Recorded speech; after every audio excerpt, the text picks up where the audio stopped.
2, 1, and we're live again for another podcast. Once again, a quarantining again for the Connor and Mark show. I'm Connor Gable, alongside Mark Rogers, who is now 22 years old, who was, had a birthday yesterday. So happy birthday to you. How did your birthday go today? Good, brother. I appreciate you recognizing that. And I I'm only 22, bro. I'm not 23 just yet. So I had a good time, quarantine. So made the best of it. I got some good presents. My parents got me some good dinner and sat around the fire and stayed safe during this time. So not a bad birthday at all. And like I said, I appreciate you pulling that out on the podcast. Yeah, no. Did you get anything interesting or no? I got some great gifts. My girlfriend got me these AirPods, Oh, dope. which can never go wrong with some AirPods. I'm looking at a new set of golf clothes for my parents.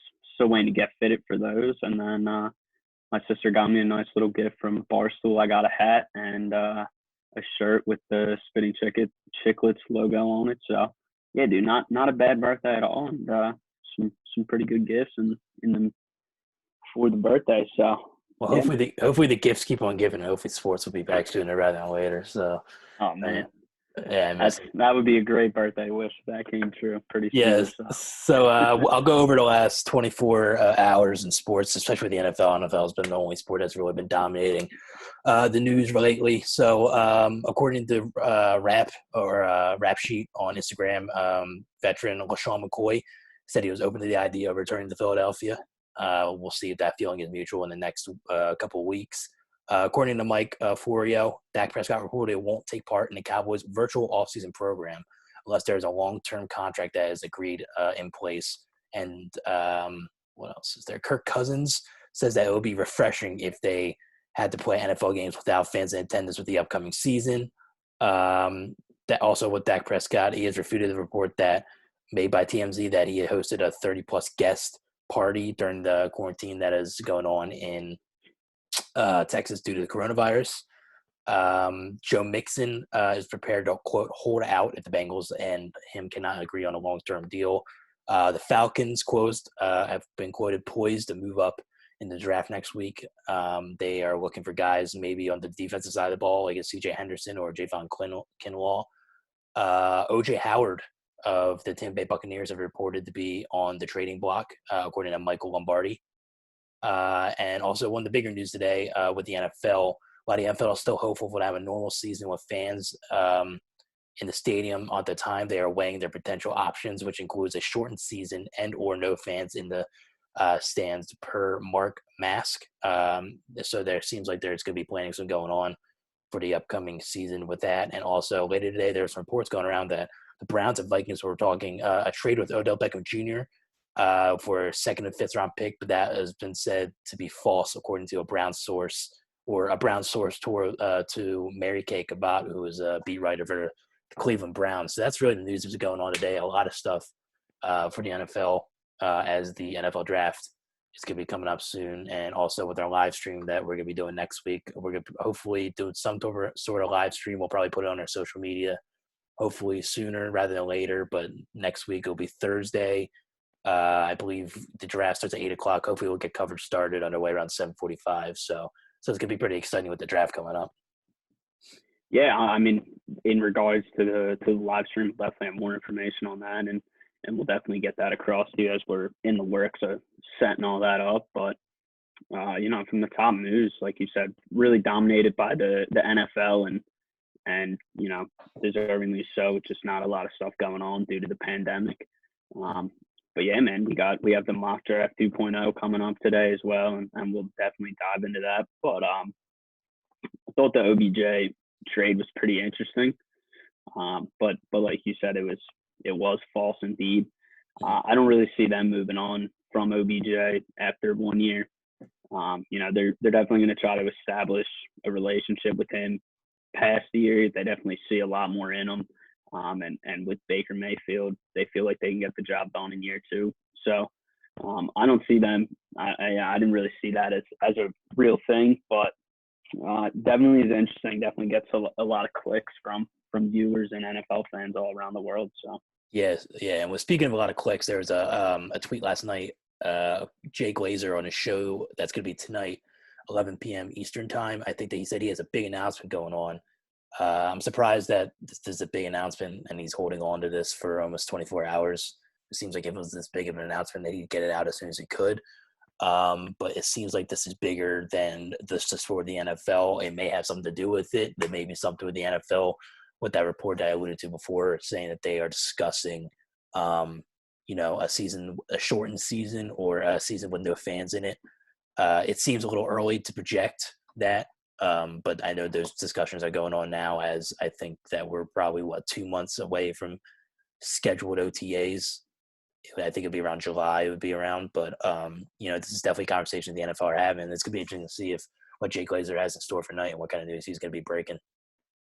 Yeah, I mean, like you said, it's going to be interesting because he held on to this information so long. So, we're hoping it's positive in regards to getting sports back up and going for the NBA and the NHL, and then possibly starting the NFL season as close to they can on time as possible. So, yeah, definitely going to be watching that. And you said it's on Fox, right? Yeah, it's on Fox Sports, I believe. I forget what channel it is exactly, but I'll look it up just to make sure. But yeah, but it's gonna be on. It's gonna be Yeah, on. so it's probably like FS1. Yeah, it's I'm gonna be assuming something like that. Fox Sports. Trying to. Yeah, Jay Glazer. So it's gonna be Jay Glazer. Here, CBS Boston wrote an article about it. He said, by the way, I'm gonna have breaking news on the show Wednesday night. This will be a very quote. This will be a very big breaking news. I can't say it yet. Glazer promised I'll be breaking the big news on the show. I'm telling you, I'm breaking big news on the show. Legit big breaking national news Wednesday on my show. So he's really plugging it for his show. But it's a show. It's called Fox Football Sounded like Now. it. Yeah, and it's on Fox Football Now. I don't know. It's good. Definitely, it's on Fox, one of Fox's programs. Um, Okay. so he said, and he also tweeted out earlier today, the news I have tonight is not transactional news, not a player getting traded or signed. Woke up seeing y'all go crazy about what I'm guessing. It's not what you think. Fox Football Now tonight at 11 Eastern after the race. So, yeah, so it's going to be on Fox Sports 1. And, yeah, so, I mean, he's definitely going to be getting a lot of viewers tonight because they want to know what he's breaking. But it seems like if it's this big, you'd be surprised that maybe an Adam Schefter and Ian Rappaport have not really been on, reporting anything either. So I don't know Mhm. what kind of information he's holding. Yeah, I would think the same thing if it did. I mean, he did clear up that it doesn't have to do with the player being traded or anything. So, I would definitely go to the thought process of something bigger than sports and probably something health related in regards to getting, as I said, sports up and going again. So, Yeah. that's definitely going to be interesting. But, now, we're going to shift towards probably NFL free agency and just the two big question marks still there is Cam Newton and Jameis Winston still unsigned. What do you see on that situation, and who do you see getting signed if someone gets signed first? Well, I think we're definitely not going to see them get signed. I think until after the draft. I think all these teams who still need a quarterback are just going to hold out and wait until what happens after the first round. If you're the Miami Dolphins and you take, let's say, Tua Tagovailoa, you don't really need Jameis Winston or Cam Newton. You can just have Ryan Fitzpatrick, be that bridge gap for Tua Tagovailoa. I still think the Chargers are an option for one of them.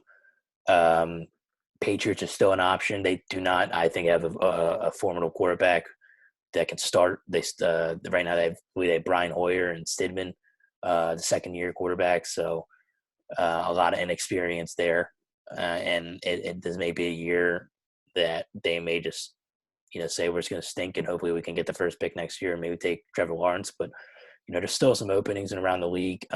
It's for Cam Newton and Jameis Winston. It's going to be a situation where they're not going to be the definite starter. They have to come in and fight for a job. But I think we're going to have more clarity of where those destinations could be after, the draft, maybe on day 2 or day 3 that you'll see those two get signed. Yeah, it's been really interesting just seeing, all the videos Winston's been putting out on social media of him working out and trying to show teams that, he's willing to work and be a part of their team and Mm-hmm. and he can prove that he can still play. So I think Winston definitely has more of the edge here in the signing department, only because he's younger and he can sit behind somebody for a little bit longer. So a lot of scenarios make sense for him, such as Green Bay, sitting behind Aaron Rodgers. But they normally like to home grow their quarterbacks, drafting wise.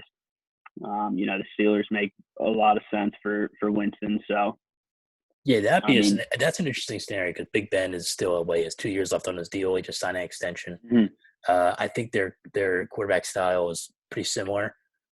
Big, strong arm guys who can throw a lot of touchdowns. That throws a lot of picks too. It depends how much money James is asking for. I think the more time that goes on, the less money he's going to get. So I think that'd be a nice situation for him to go in there and sit behind Big Ben and watch him, a Super Bowl winning quarterback who has had a lot of success and maybe transition you know, from that backup role in a couple of years to the starting role. Because Pittsburgh Steelers aren't in a position where they can go draft a quarterback that high. They don't have a first round pick this year. They traded it to, I think, Miami for Minka Fitzpatrick. So yeah, yeah. So that's a scenario. I think I actually didn't realize that one. That's a pretty good scenario for a guy like James Winston. yeah, and you know what, you actually made a really good point. Someone else that's still out there, and I can't believe I forgot to mention, but Clowney. Yeah. He's still a free agent as well. He came in to free agency asking for, I think, north of 20 million, which is kind of insane for a guy of his position with only 3 sacks last year with Seattle. And Seattle's not really a high paying team, if you will, in regards to free agents.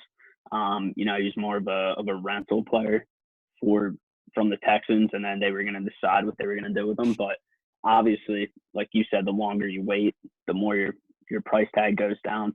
Do you see a scenario where Seahawks maybe bring him back, or could you see him going somewhere else? Because I think he's a really interesting figure right now. Yeah, obviously he's really talented. He didn't put up the numbers of sacks. I forget how many number of sacks he had last year, but it wasn't really that high, especially for a guy you would pay $20 million Yeah, for. But I think he only had 3. yeah, so it really wasn't that many. But defensive end is such an important position in this league, and getting pass rushers is so important, and it's hard to get. That's why you see a lot of guys in the draft get taken early if you're a defensive end or a defensive tackle who can get to the quarterback. So I think with teams who are desperate for edge rushers and they don't get the guy they want in the draft, look for them to go after Clowney. And maybe he's definitely not going to get that 20 million figure that he's looking for, but maybe 15, 16 million, maybe 14 million. He's not that guy who's going to get, I mean, I don't know how many sacks he had the previous 2 seasons with the Texans, but he's not, like a dominant, pass rusher off the end, but he's a really good player and he can do a lot for your defensive line. So maybe it's I don't know what the cap situation is for Seattle. Maybe they can bring him back. But there's other teams I think that could definitely use him. So I don't think it's going to take that much longer for him to sign. Yeah, his actually stats for sacks in 2018 with the Texans, he had 9. 2017, he had 9.5. 2016, he had 6, and then 2015, he had 4.5. So Yeah, 4.5. Okay. Yeah, so he all the way from 15 to 18, he increased. 17 to 18, he went 9.5 to 9, which isn't really that big of a decrease. But yeah, so that was kind of not normal for him. He's more of a tackler in the open field, I feel like, such as running backs. I mean, you remember his hit in college on the Michigan running back when he just came through the line and got him. So I think that's more of his skill set. But when you're asking for 20 million, you got to be able to do it all. You got to be able to get right in there and shut down the run, even, get to the quarterback. That's one of the biggest things. In 3 sacks, I don't think it's gonna get you that 20 million. So I'm really interested to see what happens with him. I don't really see a scenario of him going back to the Seahawks. If Ngakoue got traded from the Jaguars and they could get a discount on Clowney, I could definitely see him going to the Jaguars, because I think Ngakoue is asking for close to 20 million right now. And if they could get Jadeveon Clowney, who's a little bit older, but not that old at 27 for a cheap price, that could definitely be a good fit for him. With Ngakoue, the Jaguars themselves are asking for, I think, a first-round pick, and that's a lot to bring up to pay, especially when you're paying the team a first-round pick. Then also have to pay the player close to $20 million, and he certainly is a great player. who I'd rather pay Ngakoue than Clowney at this point. But it's still a lot to give up. So I don't know. You kind of seeing the talks of Ngakoue, the Eagles kind of simmer down over the past week and a half. So I think that the Eagles are probably just going to stand pat or just use their first round pick, whether it's, they trade up or stay at 21 or actually trade back to get more picks. So yeah, I think with free agency, with free agency, they're probably just going to bring in some, maybe some lower end guys that can, for depth reasons, they still need some moves that maybe a linebacker would be nice, or maybe I don't know, some offensive line depth's always good too. Yeah, I think linebackers are definitely a great point for this draft. There's some really good ones. I mean, Isaiah Simmons, I'd expect to be going in top 5, maybe top 7. But I think even Queen and Kenneth Murray from Oklahoma are really good options too. And they look to be more at the latter end of the draft. And when I say that, that's about 20 and down. So, I think the Eagles could really find depth in the draft, whether it's at wide receiver or linebacker, or even in the secondary. So I think that's going to bring us now to our mock draft 2.0. And like Connor and I said, we're going to set up that platform next Thursday for the draft. And you guys can follow us live and post any questions or possible trade scenarios you think, or upcoming picks. Our big goal there is definitely to make it interactive and people can hop in and make their opinions and statements known. So yeah, it's exciting. It's the first ever virtual draft that we've ever seen, and probably the NFL's ever done. So we're not probably, definitely, but it's going to be draft time's always fun for every fan and fan base. It gives a lot of optimism towards the fans and the organizations that are taking the players. And I think that this is an exciting draft for the Eagles because they have some needs. I think their most two important needs is wide receiver and linebacker, and there's some guys right around there at 21 that they could really take, and I'd be ecstatic if they walked away with them. So, and we did our mock draft too, and what we're gonna do right now, we did it a week and a half ago. Yeah, so I was actually gonna share my screen real quick because I have it all typed up. So you guys can view. Yeah, let's do it. You guys can view this, and then we'll go from there. So, can you see it on your end? Is it coming up? Yep, I can see it on my end. All good. Perfect. So yeah, just like most of the drafts, Burrow 1. Yeah. Chase Smith 2, Okuda 3. So yeah, we can go through every pick if you want to. Because each of us made these picks. So yeah, so I took all the odd numbers. Yeah, so I took all the odd numbers, and Connor took the even numbers. So at number 1 we have or if you want to do the second, we can do 2.0, and then we can just compare our picks if you want to do that. What do you compare what? So like when we make our picks, we can just say who we picked the last time if it's different, because some of the picks are going to be similar. Yeah, that's fine. I'm down for that. So we'll go into the mock draft 2.0 here. And again, I'm going to take the odd numbers, and then Connor's going to take the even. So leading off here, the Bengals. This is pretty much a lock pick here. Joe Burrow from LSU, quarterback. He's from Ohio. He's probably had the greatest college season in history. On the LSU Tigers, won a national championship, didn't lose a game. So Burrow's going to go number 1 to the Bengals. Yeah, with the Redskins at number 2, this is a case of this is not a good football team, but they can use whoever they can get. And when you're in that top 5, if you're not looking for a quarterback, which they could be, there were some reports earlier that they weren't 100% sold on Dwayne Haskins, and maybe they can take a quarterback if they want to go that way. But you're looking at a guy in it says Chase Smith right here, but actually it's Chase Young on yeah. That's a bad error. That's a bad area. Chase Young on Ohio State, who I think is the best player in this draft. He was dominant at Ohio State, and you could see how dominant he was. I remember watching that game when they played Penn State, and he was all over the field. So yeah, I think the Redskins, what they do here is they stand pat and they take the best player in the draft and build their their young line with Chase Young and Montez Sweat. All right, so moving on to the third pick, Connor. Here is the hot take that I warned you about before the show, and I love how Mark always comes through with a hot take. I just love that. I'm gonna come out here. So, just a little previous background for the viewers, if you didn't hear in the mock draft, first one, and if you just missed the image, I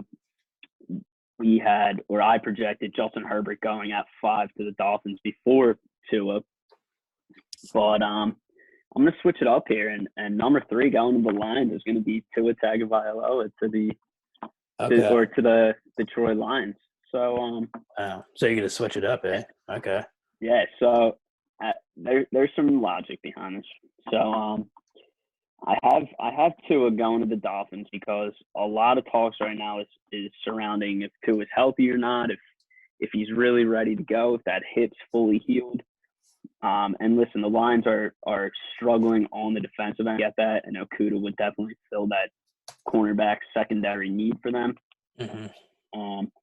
But I just think that they have an opportunity here, and they're sitting at 3. And if they don't trade, they can take a really good player into it and let him, if they don't feel he's ready quite yet, still let him sit behind Matt Stafford for a year, learn, and they have all the power in the world at the 3rd pick. So I think that makes the most sense for the Lions to take Tua at 3, and that's what I'm going with here in mock draft 2.0.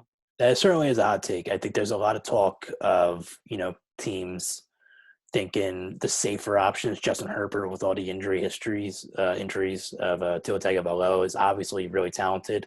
Also, as it pertains to the Lions, I think that most likely we're going to see – I mean, we're not doing any trades in this mock draft. It's hard to predict trades and who goes where. Mm-hmm. But I think that they're a strong contender to trade back and acquire picks. But listen, I'm all for having a quarterback they can build around. I think Matt Stafford has gotten a bad rep. He really hasn't had the best situation in Detroit, not really the best, coaching staff and players around him. He still has some nice players with like Marvin Jones, Galladay at wide receiver, but never really had a great running game. But I'm all for, the franchise quarterback, and they feel like Tua is that guy, then, I'm all for them taking him. But when we go to number 4 with the Giants, this was hard because I was debating between best player available and need. It's obvious that the Giants, need some offensive line help. That's been a problem with them for the past couple of years. But I think that when you have a guy like Isaiah Simmons on the defensive end, he could do so much. He can play so many different positions. He's just a playmaker, and he was really good at Clemson. I'm going to stick with that and have the Giants take Isaiah Simmons.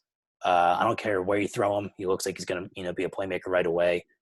And I think that if they went, let's say like a Tristan Wirfs, or if they went like Andrew Thomas or Maggie Becton from Louisville, offensive tackle, I wouldn't be against that. They definitely need some line help to protect Daniel Jones and help the running game with Saquon Barkley. But with a division like Carson Wentz and talent with the Cowboys like Zeke Elliott and Dak Prescott, you're going to need to make some stops. Isaiah Simmons is definitely a player who can do that. Yeah, and I totally agree with the Simmons pick here at number 4, and just because it's a mock draft, I think he makes the most sense for them. But in reality, I could really see the Giants trading down, possibly to even the 8th or 9th spot, to the Cardinals or the Jags, and more so the Jags than the Cardinals. But yeah, the Giants really do need offensive line needs, and if they're offered a pick or offer a trade where they can trade down a little bit and get an offensive lineman at a lower pick, I think that would suit them well, and they could use those future picks to acquire offensive talent line as well. Because, yeah, you hit it right on the head. You have Daniel Jones and Saquon Barkley, and you don't fix up the offensive line issue, their careers are not going to be as successful as they were meant to be. So moving down to 5 now makes it a little tricky. I'm going to have the Dolphins taking Justin Herbert, just like I did in the first draft. And that's going to be quarterback out of Oregon. I cannot not see the or let me phrase that better. I can't envision a scenario where the Dolphins don't take a quarterback. I think they're going to do everything at will, and if somehow they feel threatened that the Lions and the Redskins or the Giants pose a threat for a quarterback, which I don't think the Giants will, they'll take necessary precautions and use those picks that they have to move up in the draft for sure, because they're either walking away with Herbert or Tua in this draft. I believe that. Yeah, and moving on to 6 with the Chargers now. This would be a doomsday, I think, prediction for the Chargers. Right now, they got Tyrod Taylor on. It looks like it'd be the starting quarterback for them. He's a good player, but he's not obviously a franchise quarterback. So they were hoping to get maybe their guy in this draft with the Bengals taking Burrow, and you have the Lions taking Tua, and now the Dolphins taking Herbert. I think I'm going to go offensive line and to boost up their left tackle position, take Tristan Wirfs. I don't know. He may play right tackle at Alabama, but something to shore up the offensive line. I think that'd be a good move. And I think if I was the Chargers, and we alluded to this earlier, I think that, if they want to go quarterback, a good position or good guy to go after would be Cam Newton, because Cam Newton and Tyrod Taylor both have similar style of play, and they were working out earlier in the offseason together. So I think I'd go offensive tackle. They still got the guys offensively with Keenan Allen and what's his name, Clemson guy, Mike Wallace. Yeah, Yeah, Mike Wallace. Yep. is it Mike No, Wallace? it's no, it's Mike not. Williams. It's Mike Williams. Mike Williams. Mike Williams. I don't know why I said Mike Wallace. I was like thinking, I'm like, no. Yeah. So they got a guy with him and Eckler at running back. So they got some talent. So I'll go offense and go Tristan Wirfs. Yeah, I think Wirfs is a good pick, and he's definitely going to be a guy to watch out for if the Giants get a hold of him. I mean, obviously they have the 4th pick, but like the scenario I predicted a little earlier, or projected rather, if they get down into that 6, 7, 8 range, they'll definitely take an offensive lineman like Wirfs. He could probably be the top guy. So now moving on to number 7, a lot of turnover for the Panthers this year, obviously, as you mentioned in the offseason with Cam Newton getting released by the Panthers, Gerald McCoy walking away from the Panthers, Matt Rule getting hired as a new head coach, and then some positive news the other day. Christian McCaffrey getting that huge extension, making him the highest paid running back, or will make him the highest paid running back in NFL history. But for number 7, and this is one of the best guys in the draft, just overall players, is going to be Derek Brown out of Auburn. I think he's really going to be making an impact on the defensive line wherever he goes. But I have him going to the Panthers, and he's going to take the spot of Gerald McCoy, I think, and really build pieces around him in the future. So who you say you got to go Panthers? Derek Brown. Derek Brown. Yeah, Derek Brown out of Auburn. On the team at number 17, the Dallas Cowboys. Okay. Now I'm in a position where I got Mekhi Becton on my previous mock draft, and I think the offensive tackle will be a good position for the Cardinals to go after too, because I think Kyle Murray was sacked a lot last year. I think it may have been the most in the NFL. So I'm going to stick with that because I know Jeff Okuda's on the board too, but they do already have Patrick Peterson. So I'm just going to stick with Mekhi Becton at offensive tackle for Louisville for the Cardinals. Oh, I forgot that actually. I know. Got Okuda since we took Tua, he was off the board. I know. Well, now you get the Jags, who we originally had C.J. Henderson there, so now they got the top cornerback right there. Maybe I've heard people say that they like C.J. Henderson's cover skills more than Jeff Okuda, but it looks like Jeff Okuda looks like the more well-rounded prospect. Yeah, I would definitely agree with that too. And just because he comes out of Ohio State, I mean, they produce some of the best secondary players. I mean, you have Malcolm Jenkins coming out of there, and guys of that caliber. I mean, every position they produce a star. So, I mean, credibility wise, I'd probably take Okuda over Henderson. But yeah, so that brings us to number 9, and I am going to go Jeff Okuda from Ohio State. I just think he makes sense with the Jack secondary. They lost A.J. Bouye, who was a big part, and they obviously lost Jalen Ramsey last year in the trade. And I don't want to say lost, but, gave him up. So I think this is definitely a good guy to start building your new and younger secondary around. And if he does fall to him at 9, that would be a heck of a gift. Yeah, it really would. And he's looked at as the Yeah, and I've seen a lot of mock drafts with him sliding down. Because if let's say like if this scenario plays out, there's gonna be a lot of quarterbacks taken early. That maybe guys like that, like Jeff Kuda or maybe these wide receivers start slipping to a point where maybe the Eagles can jump in at round 13, 14 and maybe take a guy like that and higher caliber with the quarterback slipping. So with Derek Brown go to the Panthers at 7 now at the official podcast or mock draft, I had Derek Brown going to the Browns, but now with him off the board, I'm gonna go Andrew Thomas offensive tackle. I think that you can never go wrong with offensive line, and that offense struggled a little bit last year. So any type of protection to help Baker would be good. So I'm going to go Andrew Thomas, and he went to, I believe, Georgia. So Yeah, I think Andrew Thomas, like you said, makes sense. You can never go wrong with an O tackle. They're the most successful position coming out of the draft and translating into the NFL. So, yeah, I think that makes perfect sense for the Browns at 10. They don't really need any wide receiver moves or additions, rather. So that brings us to 11 and the best receiver on the board. And the Jets definitely lack in that position. I'm going to go Jerry Jeudy from Alabama. Jerry Jeudy. Yeah, and there's been discussions whether Jerry Jeudy or CeeDee Lamb is going to be going off the board first and who is the better wide receiver. But Jerry Jeudy's, it seems like a wide receiver at that position with number 11, the Jets, is going to be, a lock. So there's going to be a wonder of who, which wide receiver is going to go there and which one the Jets like the most. With the Raiders coming up at 12, I don't know. I think there's been discussions whether or not they'll take a quarterback, but I think as of right now, I think they're happy with Derek Carr and Marcus Mariota, according to Mike Mayock, who's their general manager. So I'm just going to, stick where we did last time. I'm going to go CeeDee Lamb here for the Raiders. Get the quarterback a weapon like him. He's really good after the catch and had a really good season with Oklahoma. Yeah, and I think he would really fit with the Raiders style of play. I mean, you can put him in the slot. You can put him on special teams, and he obviously just brings that crazy explosiveness and speed to a team. So that's going to be an asset anywhere.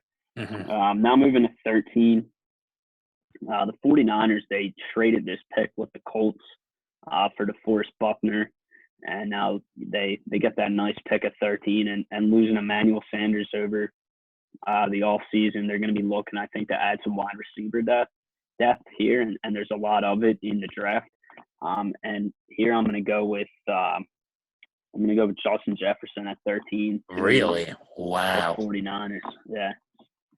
I think he fits what they're doing there. I really liked what I saw from Deebo Samuel, and just the speed he brought that really excelled their offense.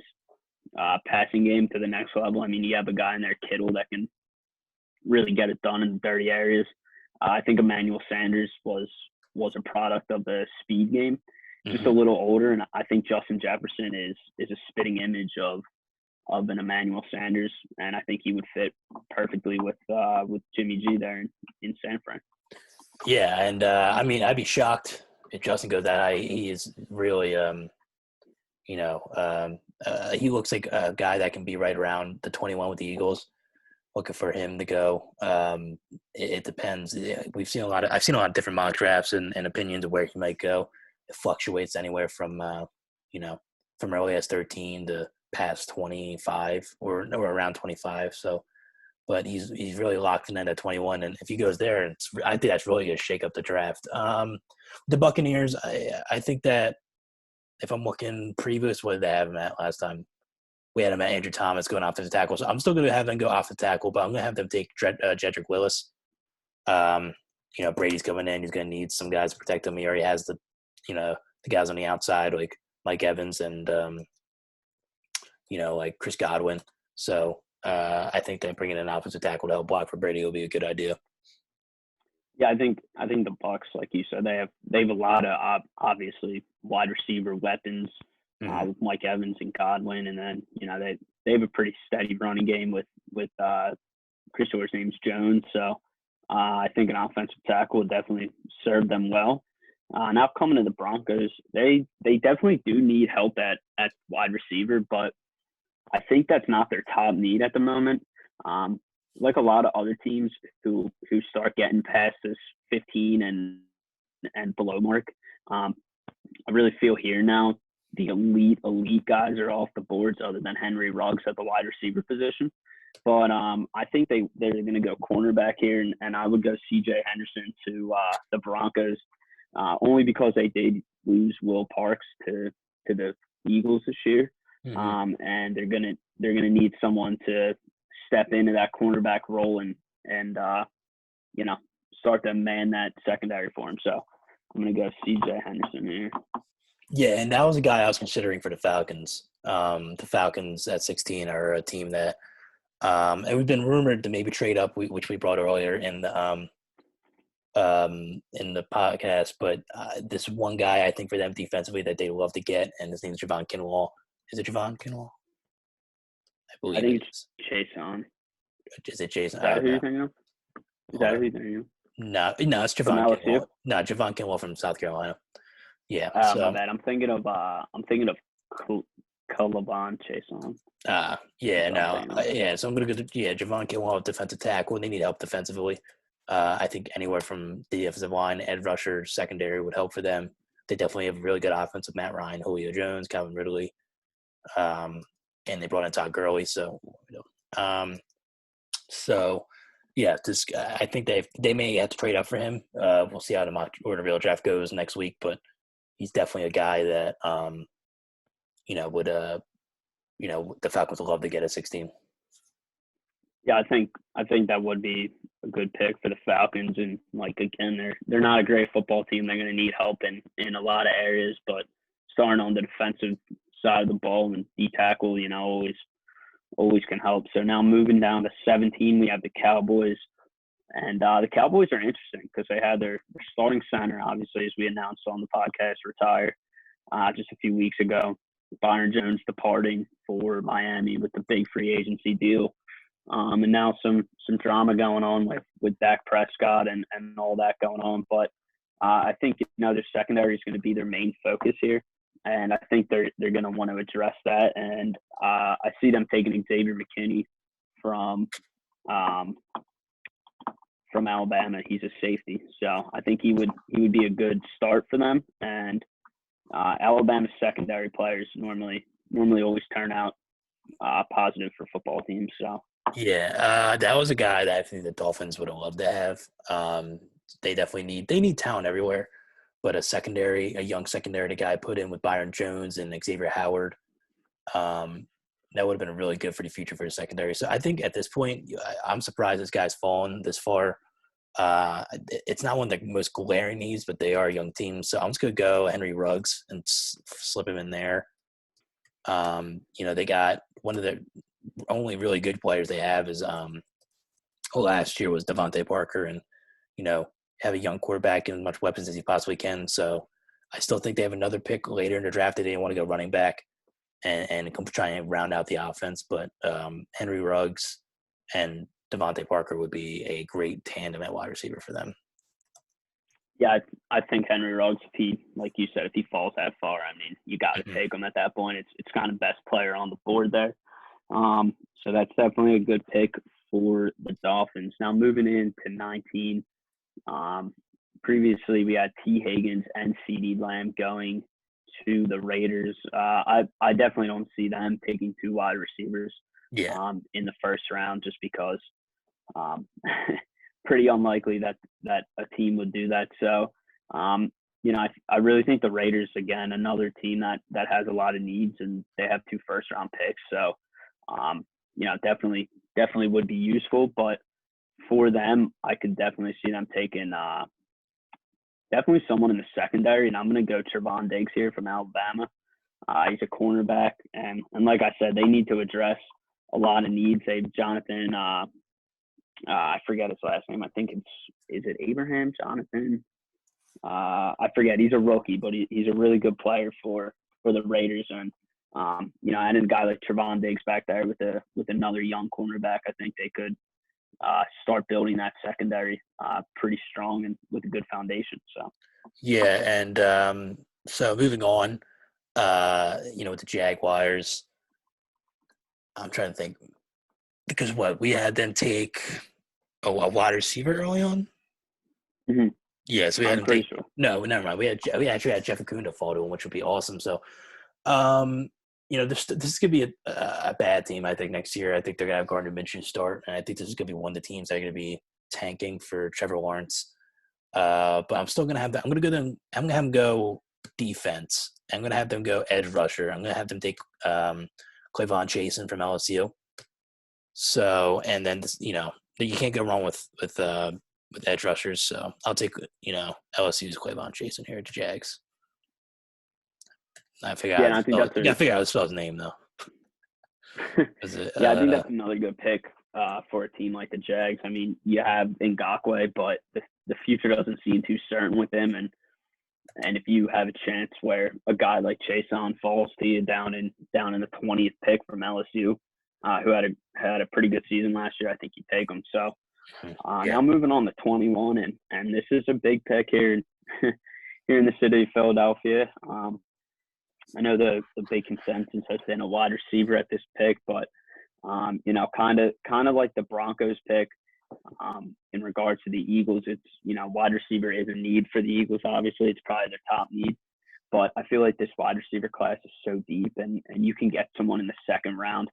And an Eagles glaring need is a linebacker, and I really think there's two linebackers that the Eagles could take, and they could turn out to be stars for the Eagles. So here I'm going to go Kenneth Murray from University of Oklahoma for the Eagles. I just think he's a big, strong player. I think he's really going to translate well in this Eagles defense if he was picked, and I think he's going to be a cornerstone to build around it, and a leader more so, just because of the departure of Malcolm Jenkins and everything taking part there. So I think this really makes sense for the Eagles, and I would love for them to get him. Yeah, if the Eagles walk away with a linebacker like Kenneth Murray, I'd be really excited. This is definitely a position that they need. The really only guy they have right now is Nathan Gary, and he's not anything special. He's solid, especially after losing Nigel Bradham or letting him go. But I think if we look at the scenario that we just played out now with the 4 top wide receivers gone, I'd rather them go linebacker or a safety. Safeties there that they like. But if they walk away with Ken Murray, the linebacker, I'd be really excited. I think that'd be a good pick. Now the Vikings, I think they go wide receiver here. Now which wide receiver, I don't know. But with them trading Stephon Diggs earlier, in the season, I think that, or earlier in the offseason, I think that, if they take a wide receiver here, I think it'd be pretty good for Kirk Cousins. I think he needs as many weapons as he possibly have. So I'm going to go Denzel Mims here. He's a guy whose stock has really risen fast, and I think it'd be a good pick here for. He's out of Baylor, so have him go with Adam Thielen. I think it'd be a nice 1-2 for the Vikings. Yeah, I agree. I think Mims is projected in the second round right now, but he could be a first round. He's teetering from that. Yeah, he's teetering. So I think there's going to be 2 or 3 picks that you're just going to be like surprised that they get picked in the first round. I think so too. Mm-hmm. Now moving on to the Patriots, they're an interesting pick. I mean, definitely a lot of speculation in them picking a quarterback, and that quarterback, if he falls there, could be Jordan Love.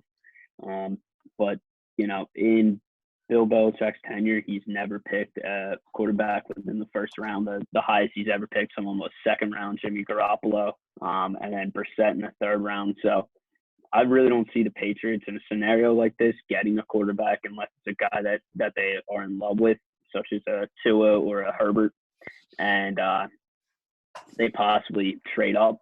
But I'm going to go linebacker here for the Patriots. I know they have Deontay Hightower. He's gotten a little older, though, and I think a guy like this could come in and sit behind him and learn the role and be very productive there. That's going to be Patrick Queen out of LSU. That's a good pick. And he's with him and Murray, I think those are 2 linebackers that a lot of people like. And those are the 2 that seem like they're in the first round mock the most. And with the Patriots, with their current cap situation, I think they're just going to take the best player available they can get. But yeah, going to the Saints, I found this interesting that not that long ago, I don't know if it was about a week ago, but Drew Brees signed a new deal with NBC. So once his career is wrapped up, he's going to go straight to the TV booth. I think that there's been a lot of hints recently about maybe Drew Brees, this is his final season. I don't know, but I think that they go safe here and they're going to go quarterback and they're going to take Jordan Love out of was it I like Utah? that. Yeah, Utah. So I'm going to have them take Utah quarterback State, yeah. here. Yeah, so I'm going to have them go quarterback here and take Jordan Love. Yeah, I like that. That makes a lot of sense. If Breeze is gonna be on his way up soon, which obviously is the case, he's getting up there in age. Definitely take a guy like that, and I really do like the guys out of lower name schools like Utah State because I feel like they just come in and they're better NFL players. I mean, look at Carson Wentz. He came out of a D2 or D1 AA school in North Dakota State. So, I really like that pick, and I think he could fit well there in the Saints, and who better to learn from than Drew Brees. So now moving on to the 25th pick, and this belongs to the Vikings as they have 2 picks in the first round, and they took Denzel Mims with the 22nd pick that Connor projected. So they lost Xavier Rhodes this year in free agency, and I see them, trying to get a young guy to fill that role, and it's going to be Antonio Winfield Jr. from University of Minnesota. So I have not heard a lot about him. I don't really know much about him as a prospect either. Do you know what kind of player he is? Yeah, so he's a smaller player. He's pretty dynamic. He can play the cornerback and the safety position. And I think the Vikings need some help in the secondary with just the recent moves in the past year or two. So I think Winfield would definitely be good for them and really work for them because he can play the cornerback and safety position. So I would definitely see them taking a defensive player if they take someone, take a wide receiver with the first pick that they have in the first round. Yeah, okay. And I got confused here because we had the Texans at 26. It's actually the Dolphins picking at 26. So this is their third first-round pick at the third first-round pick. And earlier in the draft, they took their quarterback, Justin Herbert, at number 5, and they took what they take. Then they took 18, Henry Ruggs. So they took a lot of offense, around with the first round. So I don't know. I'm trying to figure out if I want to get defense here. I just gotta find a guy if I think he's good enough. How about this? I'll take Penn State year to grow Matos, edge rusher. You never use enough edge rushers in the NFL, and I think that'd be a good pick for the Dolphins. I think, for a young, talented team. He's big, he's long, and he's pretty good at Penn State, so I'll take him. Yeah, and I was actually going to take him. That's with sorry, with bud. the pick. No, you're good. No worries at all. I was actually thinking he would really fit well with the Seahawks just because of everything going on with Jadeveon Clowney and him probably not coming back. But I think Gross Matos, if I'm pronouncing that correctly, I think he's really a sleeper in this draft in terms of really going down at the end of the first round. He had a really good season at Penn State last year. He had 15 tackles and for loss of 9.5 sacks. So he's a really good player in college. He showed that, and he could play outside linebacker as well as DN. So he could really work out for some teams higher up in the draft. So I would not be surprised to see him go anywhere from the 15th pick on. Even though we have him projected at 26 and he's projected around there in a lot of mock drafts. So now moving on to the Seahawks. So the Seahawks, they never draft a wide receiver in the first round as we've seen, and rarely offensive position for that matter. So I'm going to have them taking, when I say offensive position, I mean wide receiver, running back, quarterback, tight end positions like that. So I'm going to have them taking Cesar Ruiz from Michigan. Michigan, yeah. He can play center guard. So I think he would really translate well to the NFL. I mean, as I mentioned, offensive line's a number 1 success rate position in the NFL, and playing in the Big Ten, I think that's some good credibility and experience for him coming in to the NFL. Yeah, I agree. And with Baltimore, this is a team that I think that could trade out. They really are talented, all over. But for the sake of doing a mock draft, I'll try and fill a position. No, I'll give him a wide receiver and a loaded wide receiver class. I'm debating between two players. I think T. Higgins is a really big player and who has a lot of upside. But I'm going to go Jalen Reagor here for TCU. And it's gonna be interesting to see where these wide receivers go. There's so many of them, and I think it all it takes is one team to change the whole course of the draft. If they may take a guy earlier than expected. But yeah, Jalen Reagor, TCU, I'll take him. Yeah, I like Reagor. I've heard a lot of good stuff about him. I know he was on the Eagles' radar for a little bit. That kind of died down in recent days, but another wide receiver coming out of the offensive loaded conference in the Big Ten, or in the Big 12. So now moving on to the Titans pick, and I'm going to go T. Higgins here to the Titans. I feel like the Titans do have pretty good wide receivers. I mean, they have Tajon Sharp and Corey Davis. But I think T. Higgins is really a game changer, and I think he's going to prove a lot of people wrong coming into the NFL. He had a great record set at Clemson, most touchdowns scored with DeAndre Hopkins. So I think he's going to be a game changer immediately in the NFL.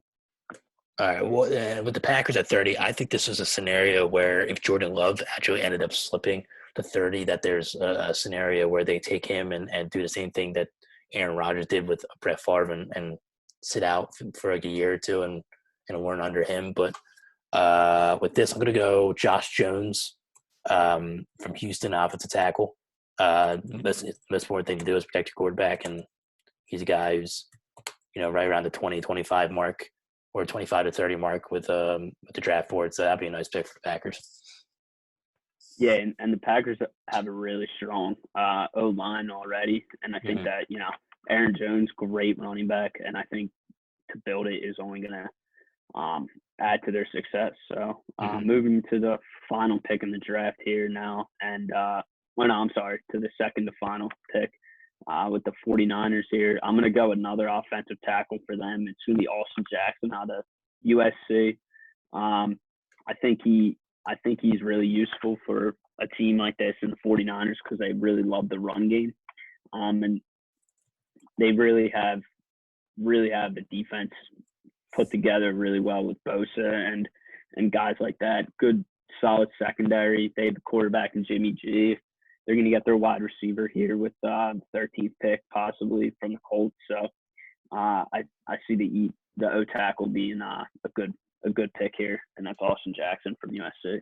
And here's another scenario I think for the Chiefs.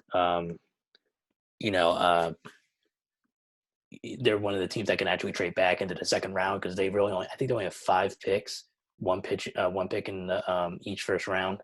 But for the sake of doing a mock draft, again, we'll just slot in a player. I think, I think a running back here at the end of the first round is, always a good idea. If he slips, I'll go DeAndre Swift here, and I'll slot him there. I think that they're still going to probably they'll probably end up maybe trading back, getting more picks, in the second and third round. And they're really cap strong too. So it's going to be interesting to see what they do with that situation. But yeah, I'll just slot a running back in there for Chiefs. Yeah, I think the Chiefs, like you said, with not a ton of picks here in the first or throughout the entire draft. And really their offense passing game, obviously Mahomes is their strong suit. So I think that's good idea and a good scenario that if they can trade back and acquire some more picks and get some guys in the later rounds to fill some holes in their positions, I think that would be a great move for the Chiefs. So that concludes the mock draft 2.0. Yeah. And like we said, good. Man, it looks really good. Yeah, like we said, we're going to, get our social media page up and running and we'll post that on here. Feel free to comment or, leave suggestions or anything like that regarding the draft. And then, when draft night comes around, definitely hop on the stream. And again, your questions, comments, trade scenarios, whatever it may be, are completely welcome, and we invite them. So, yeah. And, I just got an update on my phone according to SNY. The Jets are eyeing Henry Ruggs at wide receiver. And that's, there's so much mystery of where, these wide receivers are going to fall. But, that's another guy that we had slotted at 18 to the Dolphins. And that's the difference. We could see him fall that far, or we could see him go, all the way to, number 11 or even sooner. So there's so much uncertainty with this draft. It makes it really exciting. Yeah. And it's, it's really hard to do this with all these wide receivers because, yeah, like you said, they all do possess NFL talent and they all do bring something different to the team. I mean, we have so many guys. We have CeeDee Lamb, we have Jerry Jeudy, we have Justin Jefferson, Henry Ruggs, T. Higgins, Denzel Mims, all these different guys. And there's a list of other names that spill over into the second round. I think the big thing for these teams is going to be just looking at what kind of people these guys are and what kind of traits they can bring to the team other than, on the field, but leadership qualities and stuff like that are important to specific franchises. So, it's really hard when we do this in terms of a mock draft because these guys all possess, top end talent. And a guy like T. Higgins could go 9 to the Jags if the Jags see something in him because, he's a huge frame and played at Clemson, and he set and even broke records that DeAndre Hopkins set. And look at the success he's having in the NFL. So it's going to be so interesting, just as pretty much every draft is. So let's just judge by this mock draft, and I'll ask this question to you. What do you think is the biggest draft winner and the draft loser, judging by the mock draft we just did? The biggest winner, I mean, just from here, I'm looking at it. I mean, I would have to go Giants, Isaiah Simmons, if he actually goes at 4 to the Giants, just because of how much help they really need on the defensive end. They're really struggling. They don't have a pass rusher. They don't have great guys in the secondary. As Janoris Jenkins isn't there anymore, and guys are starting to get older in that secondary. Eli Apple, a first-round pick from a few years ago, he's gone. So I think they're really going to need to evaluate the defensive side and make that a priority in the draft. But looking at a loser in this draft, it's kind of hard to say that just because from what we've seen in college, all of these guys have that top end talent and are projected to go here. But I don't know. I'm kind of stumped here. What do you think, real quick? We'll draft winner. I'll probably go Jaguars. If a scenario plays out for them at 9 and Jeff Okudah slides all the way down to them, and then they also around where they pick 20 and get Cleveland Chase in at edge. That's 2 guys defensively that you can build around. For the long-term future. Loser-wise, I'll just go easy. Obviously, with the Texans, they don't even have a first-round pick. And it seems like their front office and teams in flux. So, a team that's not even bringing in a first-round talent would obviously be, obviously be a loser in this scenario. I'd say the Packers, even though they got Josh Jones and offensive tackle, that could be something in the future. I think that a scenario where they get Jordan Love would be a really good scenario. Because he looks like a guy you could build, who has that type of potential to be a franchise quarterback. You just have to groom him for a little bit, and it seems like a perfect scenario. With the Saints or the Packers, they can put in a veteran quarterback who's ready to win now and have him sit behind them and learn. So, and I've seen mock drafts with Jordan Love going to the Packers. So, in that scenario, I'd say maybe the Packers and Texans. Yeah. Actually, I'm sorry. I kind of misunderstood your question there. In regards to a loser, though, I would have to go to Steelers.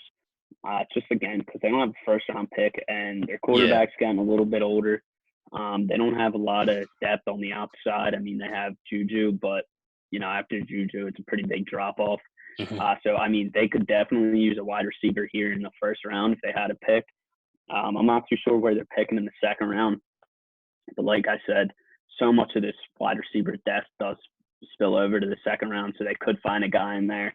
But they do need some defensive needs. They sealed up the cornerback need a little bit with Mika, and that's obviously why they don't have a first round pick. But I think a first round pick would do them pretty well, even if it was 20 or below. So yeah, I think the Texans are a great loser too, because they're kind of all over the place right now with where they're at, and they traded away Hopkins, which was a huge mistake. He was probably one of the best wide receivers in the game right now. So both franchises that could definitely use a first round pick, but unfortunately don't have one here. So yeah, and I'm really excited because me, I love the draft, so it's gonna be exciting to be able to live stream it next week, and we'll get all that information out on WCUR's social media. You can follow them on Instagram. I just want to make sure I get the all their social media correct, because sometimes I can forget. Let me see. Yeah, you can follow them on Instagram, WCUR917 The Curve, and you can also follow them on I think they have a Facebook page as well. But yeah, listen, everything's gonna be done through the Instagram. We're definitely gonna Instagram live it, and hopefully we'll figure that all out. But we'll have that out hopefully by the weekend. I'd like to get that out, and I'll talk to some higher ups. But yeah, it's good. It's definitely the exciting time in the NFL. Obviously, with the sports kind of on hold, it's something to be look forward to, and I know I'm excited just as much as you. Yeah, man. I think mock draft looks really good. I'm very excited to get the stream rolling and get some people involved, get some some follower interaction, and definitely just get the draft started, because it's going to be an exciting one. So Yeah, for sure. Yeah, and is there anything? No, I'm sorry. No, I was just gonna say, happy we did this, man. It's happy we got a second mock draft out. I know we were debating it, so. Yeah, and anything you want to end on and stuff like that? Anything in sports news that you've heard for the past, over the past week? I don't know if you heard this actually recently. Colby Cave from the Oilers died of I'm pretty sure it was a brain bleed, internal brain bleed.